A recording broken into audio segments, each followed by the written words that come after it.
The birds are chirping, the days are longer. There's not a lot to complain about when it comes to spring after quite a long winter.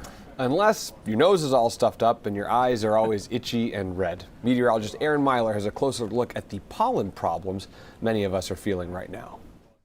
As everything gets warmer and sunnier outside, everything's starting to bloom, which means allergies are something we have to think about once again in the forecast. But first is going to be allergies due to tree pollen. Tree pollen is what we get first in the year in the spring. Then we go to grass and then weed pollen that we're going to get as we go into the summer and into the fall. So let's talk about tree pollen because that's what we're dealing with right now.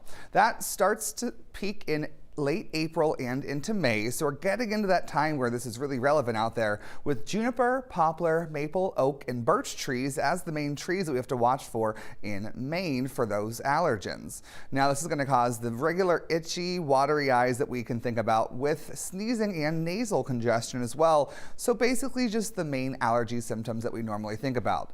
Now the best way to avoid this is to stay inside, but that's frankly just not realistic for most people. So when you are at home or you're in your car, you want to keep your windows closed because that can keep some pollen out of the way. You can also wear some sunglasses and a hat when you are outside because that will also keep the pollen out of your eyes and out of your face a bit more overall. But the key is when you get home, even after doing all these things, you want to wash your face and you want to wash your hair before you head to bed because you can have all that pollen trapped there, and then as you go to lay down your pillow, everything transfers, and then that can keep bothering you as you continue to sleep on that same pillow night after night.